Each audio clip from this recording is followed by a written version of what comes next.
வணக்கம். இந்திய நேரப்படி மதியம் 1:30 மணி செய்திகள். முதலில் தலைப்புச் செய்திகளை காணலாம்.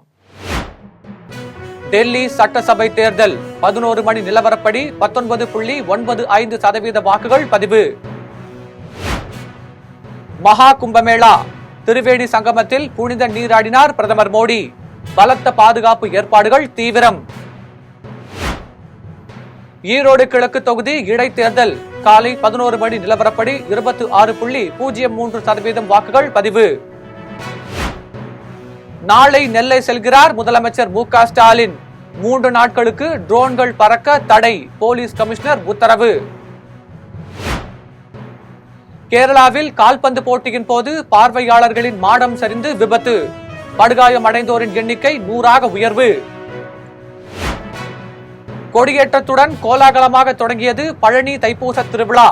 10 நாட்கள் திருவிழா நடைபெறுவதாக கோவில் நிர்வாகம் அறிவிப்பு. புதிய உச்சத்தை தொட்ட தங்கம் விலை முதன்முறையாக சவரனுக்கு 63,000 ரூபாயை கடந்து விற்பனை. காசாவை கைப்பற்றி கட்டுக்குள் கொண்டு வருவோம், அமெரிக்க ஜனாதிபதி டிரம்ப் அதிரடி அறிவிப்பு. இனி விரிவான செய்திகளை காணலாம். டெல்லி சட்டசபை தேர்தலில் காலை 11 மணி நிலவரப்படி 19.95% வாக்குகள் பதிவாகியுள்ளது. 70 தொகுதிகளை கொண்ட டெல்லி சட்டசபையின் தற்போதைய பதவிக்காலம் வரும் 23ஆம் தேதியுடன் நிறைவு பெறுகிறது. இதனை முன்னிட்டு மொத்தம் உள்ள 70 தொகுதிகளுக்கு ஒரே கட்டமாக தேர்தல் இன்று நடைபெறுகிறது. இதில் ஆம் ஆத்மி, பாஜக மற்றும் காங்கிரஸ் ஆகிய கட்சிகளுக்கு இடையே மும்முனை போட்டி நிலவுகிறது. காலை 7 மணிக்கு தொடங்கிய வாக்குப்பதிவில் 30,000 டெல்லி போலீசார் மற்றும் 22,000 துணை ராணுவ படையினர் பாதுகாப்பில் ஈடுபடுத்தப்பட்டுள்ளனர்.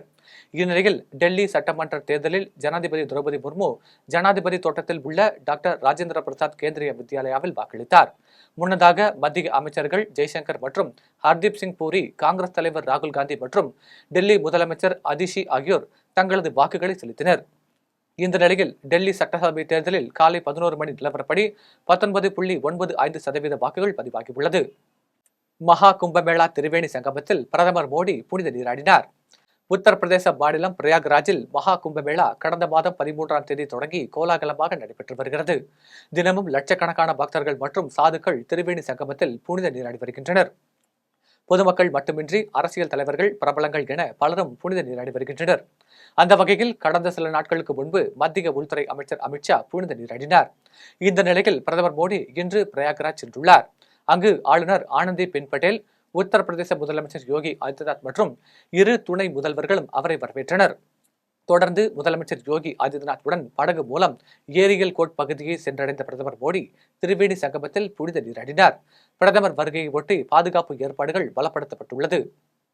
முதலமைச்சர் மு.க. ஸ்டாலின் வருகையை ஒட்டி நெல்லையில் இன்று முதல் 3 நாட்களுக்கு ட்ரோன்கள் பறக்கவிட தடை விதிக்கப்பட்டுள்ளது. தமிழ்நாடு முதலமைச்சர் மு.க. ஸ்டாலின் நாளை நெல்லை மாவட்டத்திற்கு சென்று கங்கை கொண்டான் சிப்காட் வளாகத்தில் நடைபெறும் நிகழ்ச்சியில் பங்கேற்கிறார். இதையடுத்து நாளை மறுநாள் பாளையங்கோட்டை மருத்துவக் கல்லூரி மைதானத்தில் நடைபெறும் விழாவில் பங்கேற்க பல்நோக்கு மருத்துவமனை மற்றும் மார்க்கெட் உள்ளிட்ட கட்டடங்களை திறந்து வைத்து புதிய திட்டங்களுக்கு அடிக்கல் நாட்டி நலத்திட்ட உதவிகளை வழங்கி பேசவுள்ளார். இதையடுத்து நெல்லை மாவட்ட போலீசார் சார்பில் பேருந்து நிலையங்கள், ரயில் நிலையங்கள் போன்ற முக்கிய இடங்களில் பாதுகாப்பு நடவடிக்கைகள் மேற்கொள்ளப்பட்டு வருகிறது. இதன் ஒரு பகுதியாக முதலமைச்சரின் பாதுகாப்பை கருத்தில் கொண்டு இன்று முதல் நாளை மறுநாள் வரையிலான 3 நாட்கள் கங்கை கொண்டான் சிப்காட் தொழிற்பேட்டையை சுற்றியுள்ள சுமார் 5 கிலோமீட்டர் சுற்றளவிற்கு எவ்விதமான ட்ரோன்கள் பறக்கவிட தடை விதிக்கப்பட்டுள்ளது. இதேபோல் நெல்லை மாநகர பகுதியிலும் இன்று காலை 6 மணியில் இருந்து நாளை மறுநாள் 6 மணி வரை ட்ரோன்கள் பறக்க தடை விதிக்கப்பட்டுள்ளது. காசாவை கைப்பற்றி கட்டுக்குள் கொண்டு வருவோம் என அமெரிக்க ஜனாதிபதி டிரம்ப் அறிவித்துள்ளார். அமெரிக்காவுக்கு வருகை தருமாறு இஸ்ரேல் பிரதமர் பெஞ்சமின் நெதன்யாகுவுக்கு டொனால்டு டிரம்ப் அழைப்பு விடுத்திருந்தார். இதனை ஏற்று பெஞ்சமின் நெதன்யாகு அமெரிக்கா சென்றிருந்தார். இதனைத் தொடர்ந்து வெள்ளை மாளிகையில் இஸ்ரேல் பிரதமர் பெஞ்சமின் நெதன்யாகு, ஜனாதிபதி டொனால்டு டிரம்ப் ஆகியோர் சந்தித்து பேசினர். காசா போர் நிறுத்த ஒப்பந்தம் அமலுக்கு வந்த பிறகு நடைபெறும் முதல் சந்திப்பு என்பதால் சர்வதேச அளவில் இது முக்கியத்துவம் பெற்றது. இந்த சந்திப்புக்கு பிறகு வெள்ளை மாளிகையில் டொனால்டு டிரம்பும் பெஞ்சமின் நெதன்யாகுவும் கூட்டாக செய்தியாளர்களை சந்தித்தனர். அப்போது அமெரிக்க ஜனாதிபதி டிரம்ப் காசா பகுதியை அமெரிக்கா கைப்பற்றும், அமெரிக்கா படைகளை பயன்படுத்தவும் சாத்தியமாக உள்ளதாகவும், காசா பகுதியில் உள்ள ஆபத்தான வெடிகுண்டுகள், ஆயுதங்களை அகற்றுவோம் என்றும், சேதமடைந்த கட்டிடங்களை அகற்றி வளர்ச்சி பணிகளை உருவாக்குவோம் என்றார். மேலும் தற்போது ஏற்பட்டுள்ள போர் நிறுத்த ஒப்பந்தம் மூலம் அப்பகுதியில் அமைதியை நிலைய நாட்டுவோம் என்றும் கூறினார். ஈரோடு கிழக்கு தொகுதி இடைத்தேர்தலில் மாவட்ட ஆட்சியர் மக்களோடு மக்களாக நின்று ஜனநாயக கடமையாற்றினார். ஈரோடு கிழக்கு தொகுதிக்கான ஓட்டுப்பதிவு இன்று காலை தொடங்கியது. திமுக, நாம் தமிழர் கட்சி வேட்பாளர்கள் உட்பட மொத்தம் 46 பேர் களத்தில் உள்ளனர். ஈரோடு கிழக்கு இடைத்தேர்தலில் மாவட்ட ஆட்சியர் வாக்கு செலுத்தினார். ஆட்சியர் ராஜகோபால் மக்களோடு மக்களாக நின்று ஜனநாயக கடமையாற்றினார். இவரை தொடர்ந்து சூரப்பட்டியில் உள்ள வாக்குச்சாவடியில் ஈரோடு கிழக்கு தொகுதி திமுக வேட்பாளர் சந்திரகுமார் குடும்பத்துடன் வந்து ஜனநாயக கடமையாற்றினார். வால்பாறையில் காட்டு யானை தாக்கியதில் ஜெர்மன் நாட்டை சேர்ந்த சுற்றுலா பயணி பரிதாபமாக உயிரிழந்துள்ளார். கோவை மாவட்டம் வால்பாறை அருகே வாட்டர்ஃபால்ஸ் டைகர் பள்ளத்தாக்கு காட்சிமுனை பகுதியில் நெடுஞ்சாலையில் மாலை இருசக்கர வாகனத்தில் கடந்து சென்ற ஜெர்மனி நாட்டை சேர்ந்த மைக்கேல் என்ற முதியவரை அங்கிருந்த காட்டு யானை திடீரென தாக்கியது. இதில் இருசக்கர வாகனம் சாலையின் மறுபுறம் தூக்கி வீசப்பட்ட நிலையில் வாகனத்தில் இருந்து விழுந்த முதியவரை காட்டு யானை தாக்கியது. இந்த சம்பவத்தை நேரில் பார்த்த பொதுமக்கள் அந்த காட்டு யானையை விரட்டிவிட்டு படுகாமடைந்த முதியவரை மீட்டு மருத்துவமனையில் அனுமதித்தனர். அங்கு தீவிர சிகிச்சை பெற்று வந்த முதியவர் சிகிச்சை பலனின்றி பரிதாபமாக உயிரிழந்தார். இந்த சம்பவம் சுற்றுலா பயணிகள் மற்றும் பொதுமக்கள் இடையே பெரும் அதிர்ச்சியை ஏற்படுத்தியுள்ளது. கேரளாவில் ஆம்புலன்ஸ் மீது லாரி மோதிய விபத்தில் 2 பேர் நிகழ்விடத்திலேயே உயிரிழந்த சம்பவம் சோகத்தை ஏற்படுத்தியுள்ளது. கேரள மாநிலம் கொட்டாரக்கரை அருகே சனானந்தபுரம் பகுதியில் அடூரில் இருந்து திருவனந்தபுரம் நோக்கி சென்ற ஆம்புலன்ஸ் வாகனத்தின் மீது எதிரே வந்த லாரி மோதி விபத்துக்குள்ளானது. இந்த விபத்தில் அடூர் 7ஆம் குளம் பகுதியை சேர்ந்த தம்பி மற்றும் அவரது மனைவி ஷாமலா ஆகியோர் உயிரிழந்தனர். மேலும் லாரி ஆம்புலன்ஸ் ஓட்டுநர் உட்பட 7 பேர் படுகாயமடைந்த நிலையில் மருத்துவமனையில் சிகிச்சைக்காக அனுமதிக்கப்பட்டுள்ளனர். தகவலறிந்து சம்பவ இடத்திற்கு வந்த கொட்டாரக்கரை காவல்துறையினர் உயிரிழந்தவர்களின் உடலை கைப்பற்றி உடற்கூறு ஆய்வுக்காக அனுப்பி வைத்தனர். மேலும் இந்த விபத்து குறித்து வழக்கு பதிவு செய்து விசாரணை மேற்கொண்டு வருகின்றனர். பழனி அருகே மோட்டார் சைக்கிள் மீது கார் மோதிய விபத்தில் 2 வாலிபர்கள் சம்பவ இடத்திலேயே உயிரிழந்தனர். பழனி அருகே உள்ள நரிக்கல்பட்டியை சேர்ந்த சங்கர் மற்றும் அதே பகுதியை சேர்ந்த மகேஷ் ஆகிய 2 பேரும் மோட்டார் சைக்கிளில் நரிக்கல்பட்டியில் இருந்து பழனி நோக்கி சென்று கொண்டிருந்தனர். இந்த நிலையில் மானூர் அருகே சென்றபோது கோவையில் இருந்து திண்டுக்கல் நோக்கி அதிவேகமாக வந்த கார் முன் சென்ற லாரியை முந்திய போது மோட்டார் சைக்கிள் மீது மோதி விபத்து ஏற்பட்டது. இந்த விபத்தில் மோட்டார் சைக்கிளில் இருந்து தூக்கி வீசப்பட்டதில் 2 பேரும் சம்பவ இடத்திலேயே உயிரிழந்தனர்.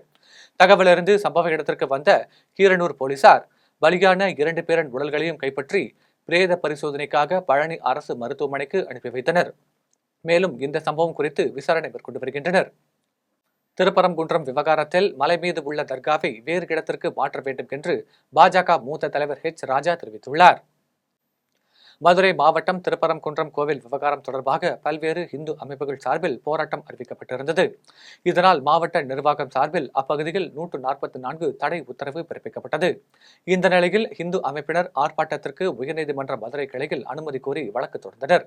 இதற்கு அனுமதி வழங்கிய நீதிமன்றம் மதுரை பழங்காநத்தம் ரவுண்டானா பகுதியில் 1 மணி நேரம் போராட அனுமதி வழங்கியது. இந்த ஆர்ப்பாட்டத்தில் 3000க்கும் மேற்பட்ட இந்து முன்னணியினர் பங்கேற்றனர். அப்போது செய்தியாளர்களை சந்தித்த பாஜக மூத்த தலைவர் ராஜா, திருப்பரங்குன்றம் மலை மீது இருக்கும் தர்காவை வேறு இடத்திற்கு மாற்ற வேண்டும் என்றும், இந்து மக்களுக்கு எதிராக செயல்படும் திமுக அரசு தாலிபான் அரசு என்றும், இவர்களுக்கு வரும் 2026 தேர்தலில் மக்கள் பதிலளிப்பார்கள் என்றும் தெரிவித்தார். Autocratic police raj for the past 2 days. How the police have become just the boy scout of DMK, because yesterday DMK people were allowed to go in procession to Garland Anna statue, but Tamil Hindus have been prevented from worshipping in Tirupparangunram. So this anti-Hindu government, anti-Hindu administration will be taught a fitting lesson in 2026 elections. Thank you. BJP workers, house arrested by Tamil Nadu police. How look at this? That's why I'm telling the police.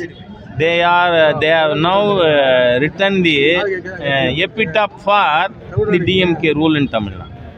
DMK rule will be ended because of the autocratic behavior of the Tamil Nadu police.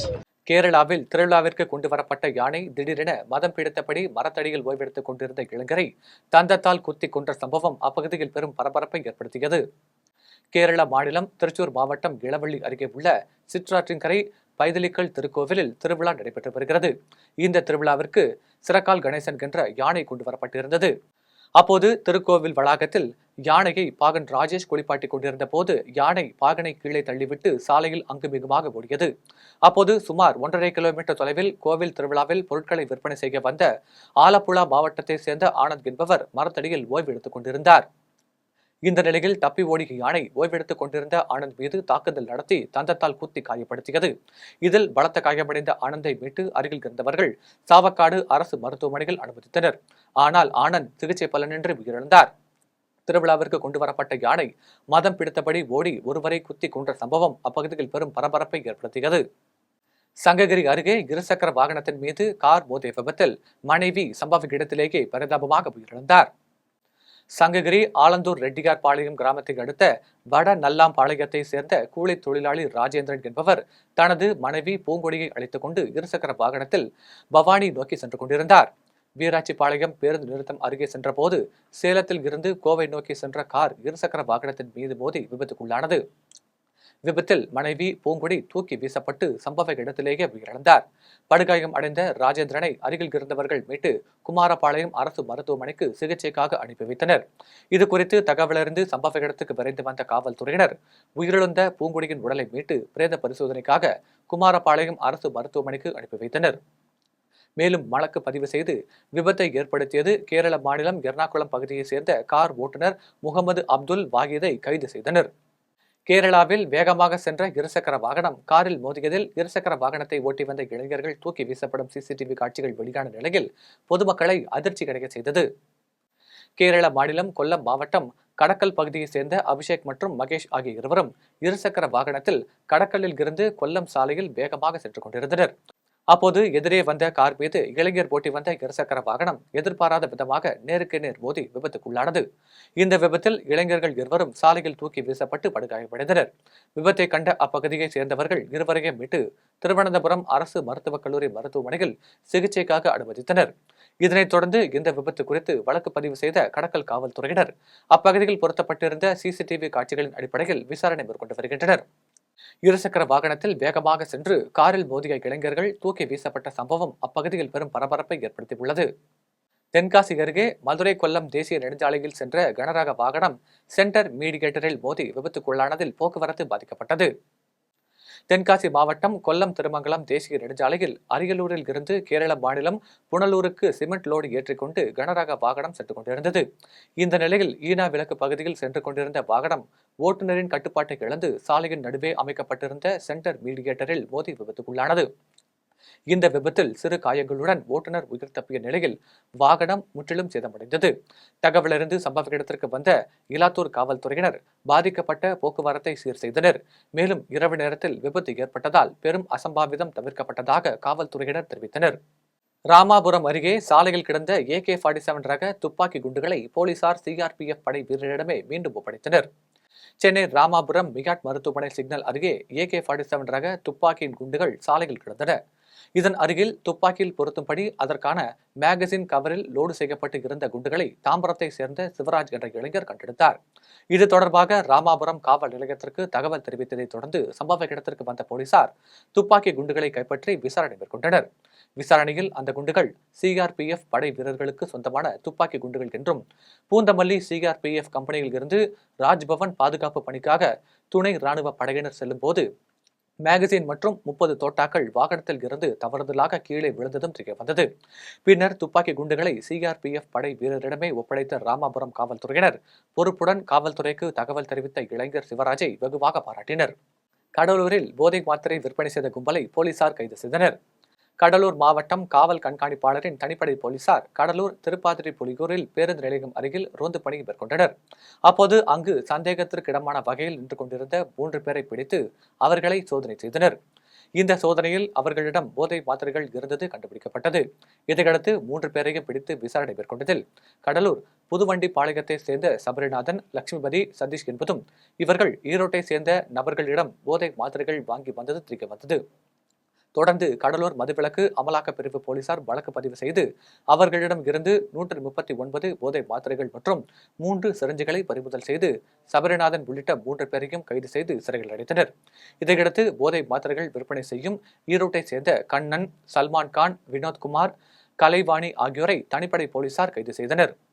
மேலும் அவர்களிடம் இருந்து 2500 வலி நிவாரணி மாத்திரைகள், ரூபாய் 50,000 ரொக்கம், ஒரு மடிக்கணினி, 3 செல்போன், மோட்டார் சைக்கிள், 2 தின்னர் பாட்டில்கள் ஆகியவற்றை கைப்பற்றி விசாரணை நடத்தி வருகின்றனர்.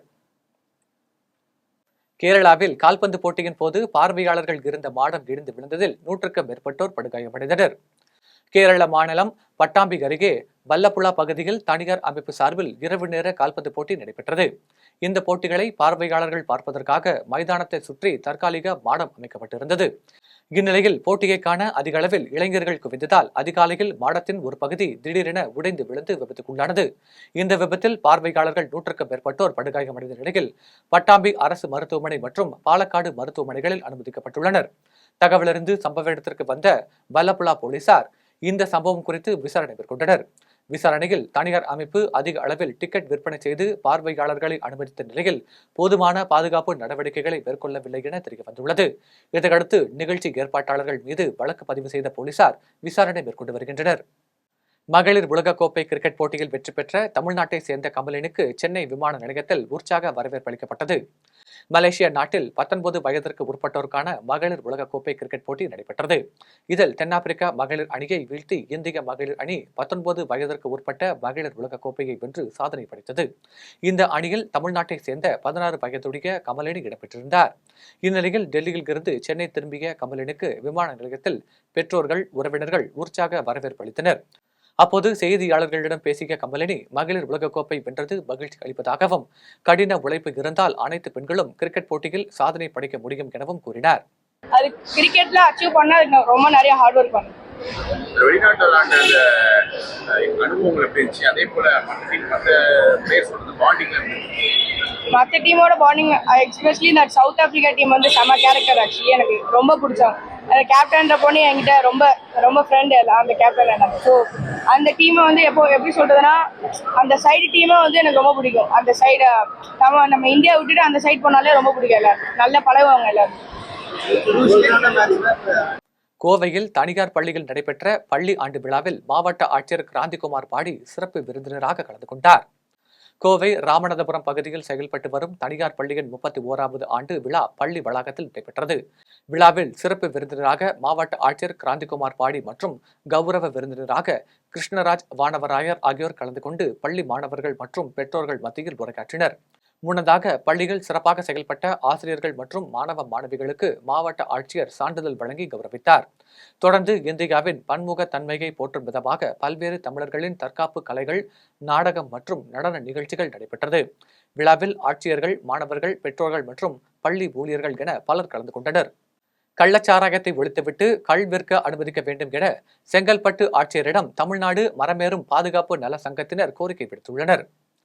தமிழகத்தை சீரழிக்கும் கள்ளச்சாராயத்தை ஒழித்துவிட்டு தமிழகத்தில் கள் இறக்கி விற்பனை செய்திட அனுமதி வழங்க வேண்டும் என்று தமிழ்நாடு மரமேறும் பாதுகாப்பு நல சங்கத்தினர் மற்றும் தமிழ்நாடு மரமேறும் பாதுகாப்பு இயக்கத்தின் சார்பில் செங்கல்பட்டு மாவட்ட ஆட்சியரிடம் மனு அளிக்கப்பட்டது. இந்த மனு குறித்து செய்தியாளர்களை சந்தித்த தமிழ்நாடு மரமேறும் பாதுகாப்பு நல சங்கத்தினர், தமிழகத்தில் 30 ஆண்டுகளுக்கு மேலாக கள் இறக்கிட தடை விதிக்கப்பட்டுள்ளது. ஆனால் 120 நாடுகளில் கள் விற்பனைக்கு தடையில்லை எனவும், கள் ஓர் உணவுப் பொருள், மருத்துவ குணமும் கொண்டது எனவும் கூறினர். மேலும் தமிழகத்தில் கள் இறக்கிட தடை இருப்பதால் பனை மற்றும் தென்னை விவசாயிகள் வாழ்வாதாரம் 30 ஆண்டுகளாக பாதிக்கப்பட்டுள்ளதாகவும், எனவே கள்ளச்சாராயத்தை ஒழித்துவிட்டு கள் விற்பனை செய்திட தமிழக முதல்வர் அனுமதி வழங்க வேண்டும் என கோரிக்கை விடுப்பதாகவும் தெரிவித்தனர். கோவை தனியார் மருத்துவமனையில் உலக புற்றுநோய் தினத்தை முன்னிட்டு பெருங்குடல் புற்றுநோய் ஆதரவு குழு மற்றும் சிறப்பு உதவி எண் அறிமுக நிகழ்ச்சி நடைபெற்றது. 2025ஆம் ஆண்டின் உலக புற்றுநோய் தினத்தை முன்னிட்டு லேப்ராஸ்கோபி துறையில் உலக அளவில் தனித்துவம் கொண்ட மையமாகவும், வயிறு சம்பந்தப்பட்ட கோளாறுகளுக்காக நவீன தீர்வுகளை வழங்கக்கூடிய இந்தியாவின் முன்னணி சிறப்பு மருத்துவமனைகளில் ஒன்றாக கோவை ஜெம் மருத்துவமனை விளங்குகிறது. இந்த நிலையில் ஜெம் மருத்துவமனை சார்பில் பெருங்குடல் புற்றுநோயால் பாதிக்கப்பட்டோருக்கான பிரத்யேக ஆதரவு குழு மற்றும் பெருங்குடல் புற்றுநோய் தொடர்பான நம்பகத்தன்மையான தகவல்களையும் பெற சிறப்பு உதவி எண் அறிமுக நிகழ்ச்சி நடைபெற்றது. இதனை கோவை மாநகராட்சி காவல் ஆணையர் சரவண சுந்தர், ஜெம் மருத்துவமனையின் தலைவர் டாக்டர் சி பழனிவேலு, தலைமை நிர்வாக அதிகாரி மற்றும் இணை நிர்வாகி இயக்குனர் டாக்டர் பி பிரவீன்ராஜ், பெருங்குடல் அறுவை சிகிச்சை தலைவர் டாக்டர் ராஜபாண்டியன் ஆகியோர் அறிமுகம் செய்து வைத்தனர். இதனைத் தொடர்ந்து பெருங்குடல் புற்றுநோய்க்கு ஜெம் மருத்துவமனையில் சிகிச்சை பெற்று நோயை வென்ற மக்களுடன் இணைந்து ஆதரவு குழு உருவாக்கப்பட்டது. இந்த குழுவின் மூலம் புற்றுநோய் குறித்தும் அதன் தடுப்பு நடவடிக்கைகள் குறித்தும் ஒருவர் எளிதில் அறிந்து கொள்ள முடியும் என்றும் தெரிவிக்கப்பட்டுள்ளது. இதில் டாக்டர் சத்யமூர்த்தி, டாக்டர் சங்கர் உட்பட பலர் கலந்து கொண்டனர். புற்றுநோய் சப்போர்ட்டிவ் குரூப் லான்ச் பண்ணப்பட்டது. இதை பெருங்குடல் மலக்குடல் புற்றுநோய் சிகிச்சை செய்து கொண்டவர்களுடைய சர்வைவர்ஸ் டே, அதாவது அவர்களுடைய அச்சீவர்ஸ் அப்படிங்கிற தினமாகவும் இன்று கடைபிடிக்கப்படுகிறது. கோயம்புத்தூர் மாநகர போலீஸ் கமிஷனர் திரு சரவண சுந்தர் IPS அவர்கள் சிறப்பு விருந்தினர் கலந்து கொண்டு இந்த முகாமில் கலந்து கொண்டார். இன்று மலக்குடல் புற்றுநோய் கடந்த 20-30 ஆண்டுகளை விட பன்மடங்கு அதிகரித்து கொண்டு வருவது, அதுவும் அல்லாமல் இளம் வயதை பாதிக்கக்கூடிய ஒரு நிலையையும் நாம் பார்த்து கொண்டிருக்கிறோம். ஆதி திராவிடர் மற்றும் பழங்குடியினர் நலத்துறை மூலம் செயல்படும் மாணவ மாணவியர் விடுதிகளில் ஆதி திராவிடர் துறை மற்றும் பழங்குடியினர் நலத்துறை அதிகாரிகள் திடீர் ஆய்வு மேற்கொண்டனர். புதுச்சேரி ஆதி திராவிடர் மற்றும் பழங்குடியினர் நலத்துறை மூலம் புதுச்சேரியில் உள்ள பல்வேறு பகுதிகளில் 14 மாணவர்கள் மாணவியர் விடுதிகள் செயல்பட்டு வருகிறது. இங்கு பல்வேறு சமுதாயத்தைச் சேர்ந்த மாணவ மாணவியர் தங்கி கல்வி பயின்று வருகின்றனர். இந்த பகுதியில் துறை செயலர் டாக்டர் முத்தம்மா மற்றும் இயக்குனர் இளங்கோவன் காலாப்பட்டு, கிருஷ்ணா நகர், தட்டாஞ்சாவடி உள்ளிட்ட பல்வேறு பகுதிகளில் இயங்கும் 14 மாணவ மாணவியர் விடுதிகளில் திடீர் ஆய்வு மேற்கொண்டனர். அப்போது மாணவ மாணவிகள் தங்கும் அறை, சமையலறை, கழிவறை உள்ளிட்ட பகுதிகளில் ஆய்வு செய்து மாணவ மாணவிகளிடம் குறைகளை கேட்டறிந்தனர். பெரும்பாலான மாணவர்களின் கோரிக்கையை ஏற்ற அதிகாரிகள் இரவு நேரங்களில் இட்லி, சப்பாத்தி போன்ற டிஃபன் வழங்க வேண்டும் என்றும், மாணவர்களின் எண்ணிக்கைக்கு ஏற்ப தங்கும் அறை தயார் செய்ய வேண்டும் என விடுதி காப்பாளர்களுக்கு பல்வேறு உத்தரவுகளை பிறப்பித்தனர். முல்லை பெரியாறு அணை விவகாரத்தில் உச்சநீதிமன்றம் பரிந்துரை செய்த நடைமுறையை அமல்படுத்த கோரி தேசிய ஜனநாயக உரிமை பாதுகாப்பு குழுவினர் ஆர்ப்பாட்டத்தில் ஈடுபட்டனர். தமிழக கேரள எல்லைப் பகுதியில் அமைந்துள்ள முல்லை பெரியாறு அணையில் இருந்து சுரங்கப்பாதை அமைத்து தமிழகத்திற்கு தண்ணீர் கொண்டு செல்லலாம் என உச்சநீதிமன்றம் பரிந்துரை செய்தது. இந்த நிலையில் இந்த நடைமுறையை மீண்டும் அமல்படுத்த கோரியும் முல்லை பெரியாறு அணையில் நீர்மட்டத்தை உயர்த்தக்கூடாது என கோரி தேசிய ஜனநாயக உரிமை பாதுகாப்பு குழுவினர் குமுளி மூணாறு சாலையில் தர்ணா போராட்டத்தில் ஈடுபட்டனர். போலீசாரின் அனுமதி இல்லாமல் நடைபெற்ற ஆர்ப்பாட்டத்தில் பெண்கள், முதியவர்கள் இருந்ததால் போலீசார் பாதுகாப்பு பணியில் ஈடுபட்டனர். அப்போது கூட்டத்தில் மதுபோதையில் இருந்த நபர் ஒருவர் பெண்கள் முன்னால் தனது வேட்டையை அவிழ்த்து அரை நிர்வாணமாக நின்று காந்தி வேடமிட்டவர் மீது வேட்டையை பொருத்தினார். இதனால் ஆத்திரமடைந்த போலீசார் அனைவரையும் அப்புறப்படுத்தி காவல்துறை வாகனத்தில் கிட்டினர். அப்போது தங்களது கோரிக்கையை ஏற்காமல் போனால் கேரள மக்களிடம் கையெழுத்து வாங்கி இந்திய பிரதமரிடம் நேரில் சென்று மனு கொடுப்போம் என கோஷமிட்டனர். தமிழக கேரள எல்லையில் உள்ள அச்சன்கோவில் தர்மசாஸ்தா ஐயப்பன் கோவில் பிரதிஷ்டை தினம் கொண்டாடப்பட்டது. தமிழக கேரள எல்லைப் பகுதியான கேரள மாநிலம் அச்சன்கோவில் பகுதியில் உள்ள தர்மசாஸ்தா ஐயப்பன் திருக்கோவிலுக்கு கேரளா மட்டுமல்லாது தமிழகத்தில் உள்ள தென்காசி, செங்கோட்டை, ராஜபாளையம், ஸ்ரீவில்லிபுத்தூர் உள்ளிட்ட பல்வேறு பகுதிகளைச் சேர்ந்த ஏராளமான பொதுமக்கள் சென்று தர்மசாஸ்தா ஐயப்பனை வழிபட்டு செல்கின்றனர். இந்த நிலையில் தை மாதம் ரேவதி நட்சத்திர தினத்தன்று ஐயப்பன் கோவில் பரசுராமரின் கைகளால் பிரதிஷ்டை செய்யப்பட்டதாக வரலாறு கூறும் நிலையில் வருடந்தோறும் தை மாதம் ரேவதி நட்சத்திர தினத்தன்று தர்மசாஸ்தா ஐயப்பன் கோவில் பிரதிஷ்டை தினம் கொண்டாடப்பட்டு வருகிறது. அதன்படி தர்மசாஸ்தா ஐயப்பன் கோவில் புஷ்பாஞ்சலி நிகழ்ச்சி மர வியாபாரியான AGS குடும்பத்தினர், திரு ஆபரண பெட்டி யாத்திரை குழுவின் தலைவர் AGS ஹரிஹரன் ஆகியோர் தலைமையில் நடைபெற்றது.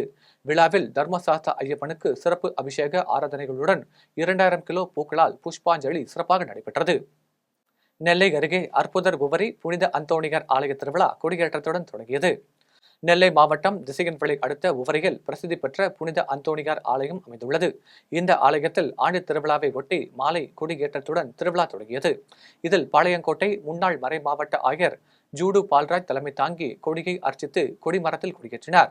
இதனைத் தொடர்ந்து பக்தர்களால் பலூன்கள் பறக்கவிடப்பட்டது. இதனைத் தொடர்ந்து மறை மாவட்ட பொருளாளர் பிரதீப் மறைவுரையாற்றினார். பின்னர் பக்தர்கள் ரோஜா பூ மாலையும் கைத்தறி துண்டுகளையும் காணிக்கையாக செலுத்தினர்.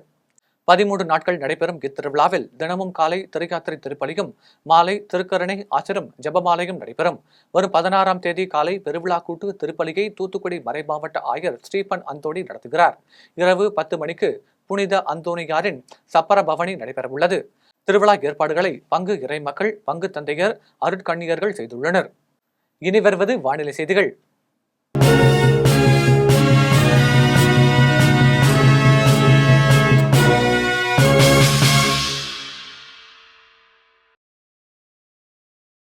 தமிழ்நாட்டில் 2 வாரங்களுக்கு பனிமூட்டம் காணப்படும் என்று வானிலை ஆய்வாளர்கள் தெரிவித்துள்ளனர்.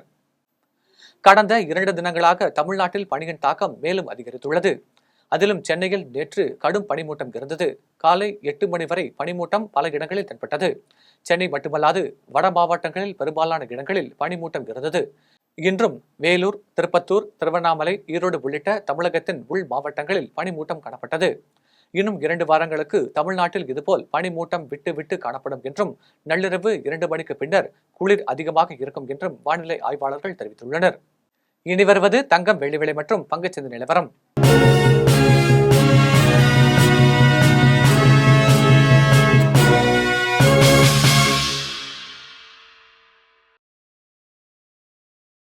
சென்னையில் இன்று ஆபரண தங்கத்தின் விலை சவரனுக்கு 63,000 கடந்து விற்பனையாகிறது. சென்னையில் இன்று ஆபரண தங்கத்தின் விலை கிராமுக்கு 95 ரூபாய் அதிகரித்து 7,905 ரூபாய்க்கு விற்பனை செய்யப்படுகிறது.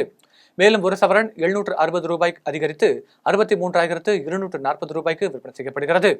24 கேரட் தூய தங்கம் ஒரு சவரன் 68,992 ரூபாய்க்கு விற்பனை செய்யப்படுகிறது. மேலும் 1 கிராம் வெள்ளி 107 ரூபாய்க்கும் 1 கிலோ வெள்ளி 1,07,000 ரூபாய்க்கும் விற்பனை செய்யப்படுகிறது. மும்பை பங்குச்சந்தை இன்று உயர்வுடன் காணப்படுகிறது. மும்பை பங்குச்சந்தை குறியீட்டு எண் சென்செக்ஸ் 183 புள்ளிகள் குறைந்து 78,400 புள்ளிகளில் வணிகமாகிறது. தேசிய பங்குச்சந்தை குறியீட்டு எண் நிப்டி 4 புள்ளிகள் குறைந்து 23,734 புள்ளிகளில் வணிகமாகிறது. மீண்டும் ஜெம் தலைப்புச் செய்திகள். டெல்லி சட்டசபை தேர்தல் 11 மணி நிலவரப்படி 19.95% வாக்குகள் பதிவு. மகா கும்பமேளா திரிவேணி சங்கமத்தில் புனித நீராடினார் பிரதமர் மோடி.